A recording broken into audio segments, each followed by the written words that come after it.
the story of Carousell from the very beginning, we have to start here, in the NUS building. This is basically where it all started. The office during the day was one of the university rooms like the one we are here.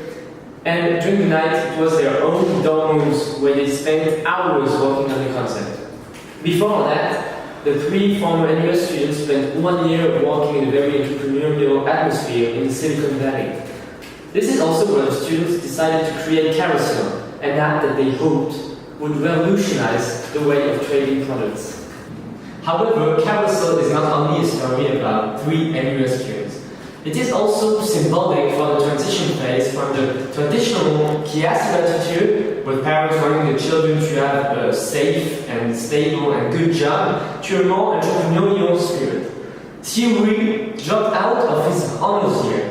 Lucas gave up his study time in the engineering school, and Marcus gave up his job in Oracle. Instead, the trio started to work full-time to develop the application, without having a salary for an uncertain period of time. But why did Carousell enter the market anyways? They saw that big Western companies, such as eBay, were struggling in the market as they applied a one-size-fits-all approach. We will now analyze how Carousell used different features and their cultural knowledge to realize enormous growth in the first years.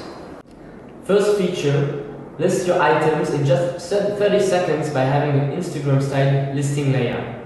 Second feature, no extra charges. This increased the engagement among the users in the beginning. Third feature, Carousell groups. Users are able to join groups which cater to people with similar interests.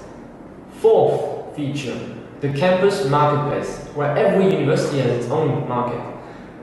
Fifth feature, country-specific. Unlike eBay, for example, the offering is limited to users in the same country.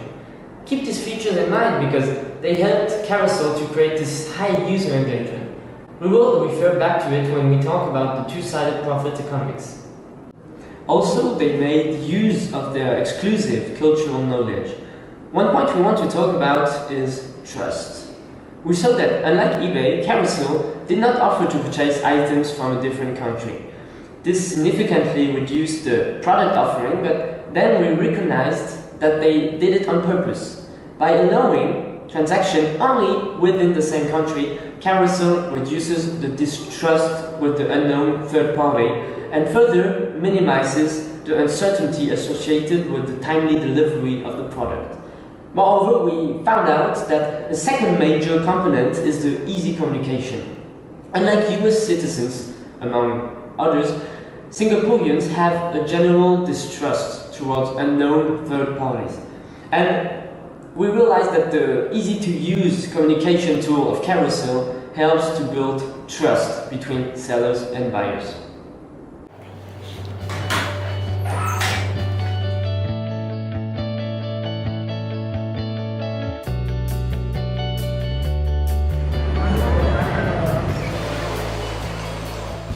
Starting from a university classroom, today Carousell is located at this huge, impressive building. Carousell evolved drastically, being now a company with more than 100 employees who work here in Singapore.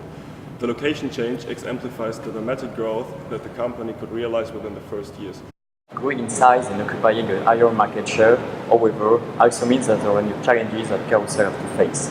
The startup is at a point where investors want to see the first real returns for the company, and the high valuation must be justified only with enormous growth potential, but also with a viable business model. As one can expect, with great popularity for Carousell's concept, serious competition evolved in the last years.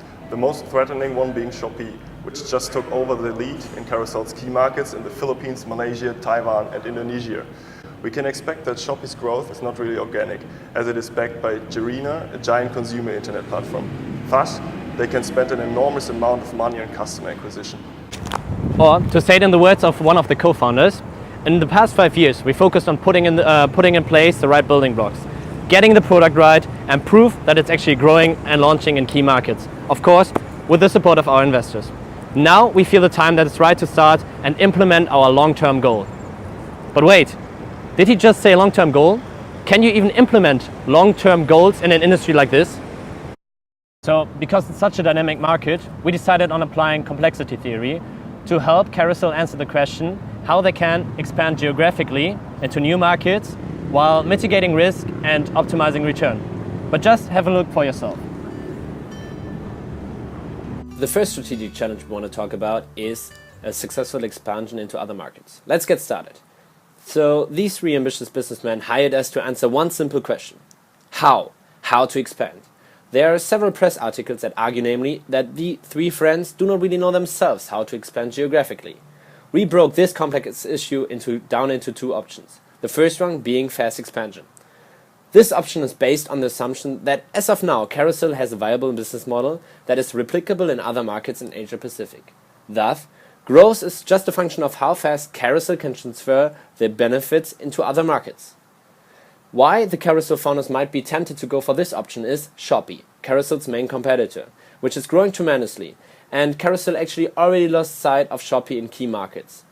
As described before, Shopee also has a strong financial backer, which allows for a fast expansion in other markets. The first question we have to answer is it really a winner-takes-it-all industry? If yes, Carousell should A. slightly adapt its marketing strategy, B. extend the product offering internationally, scale up, and run. But maybe also it turns out like this. The head start can easily turn into a false start. Yet, just to give you an example of how diverse countries in Asia Pacific are, here's the percentage of people that do not have a bank account. Option 2 would be probing. This option assumes that there's not one single market opportunity that will help Carousell realize its ambitious goal, but rather many small, even random chances that only open up in a short window of opportunity. This option might not sound nice to Carousell founders in the beginning because it is tedious and you will have to learn a lot. Yeah, you even have to fail very often.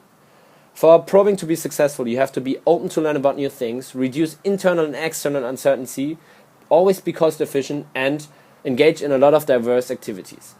In order to decide between the two options, we have to see how many of the key features that were pointed out before by my colleague could be transferred to the rest of Asia Pacific. List your items in just 30 seconds. This is not really helpful today because the smartphone penetration in key markets is quite low. In the Philippines it's only 25%, in Indonesia only 23%. No extra charges. This is absolutely necessary to increase usage in the first years. Carousell groups are most likely not really helpful because the population in the key markets is geographically as well as socially quite dispersed.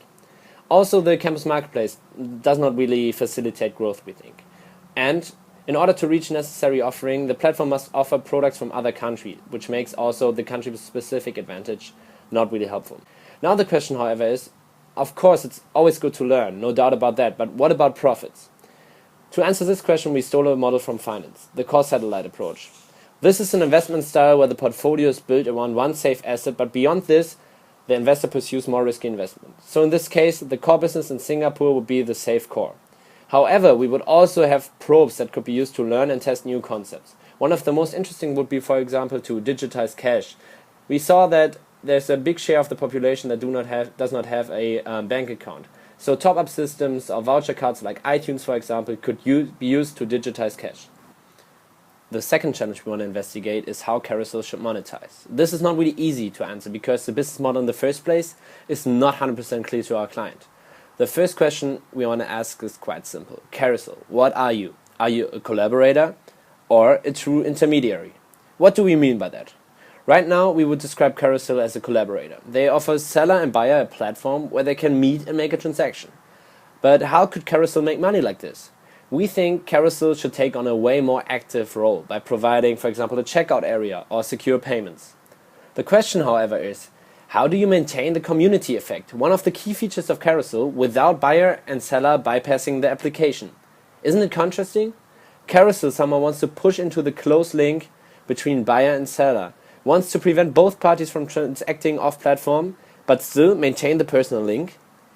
It's still possible. We will suggest Carousell to apply a similar mechanism as Airbnb is using.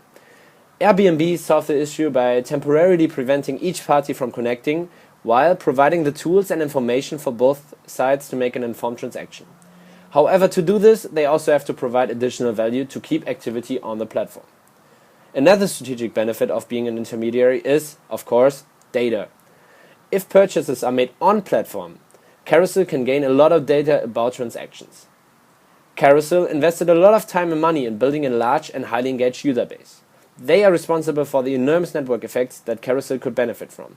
The smaller yet more profitable user base are the sellers. The sellers, and that's very important for the monetization strategy, profit from positive cross-site effects and suffer from negative same-site effects, which leads to large competition. We will see later why this is important. Boiling it down to two options again. The first one is charging per transaction. This is highly scalable and can work with low level of activity. However, there are adverse effects of charging both parties. Small sellers would disappear from the platform, and smaller sellers secured the diversity of the offering of Carousell. But even more severe, buyers would also run away. But wait, only because you charge $1, buyers would already run away? Yes, because the demand curve of buyers is not like traditional economic theory. It's more like this. As soon as the buyer is only charged $1 or a small fee, they will run away and go to free-to-use competitors. So what is the solution then? Not charging at all? The solution is access by supply. This will charge only those sellers that want to get higher visibility and fight competition. Buyers and small sellers, however, could still transact freely. Carousell has the necessary scale to do that, and also it does not harm the network effects, as it only charges the party with the highest cross-site effects. This enables Carousell to subsidize the more price-sensitive side. So Carousell should certainly maintain an option to buy and sell for free to secure diversity of offering, especially for small sellers.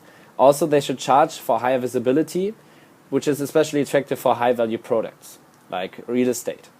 Also, they should fuel network effects and maintain personal communication without giving buyers and sellers the chance to transact off-platform. And they should be loyal to their C2C business.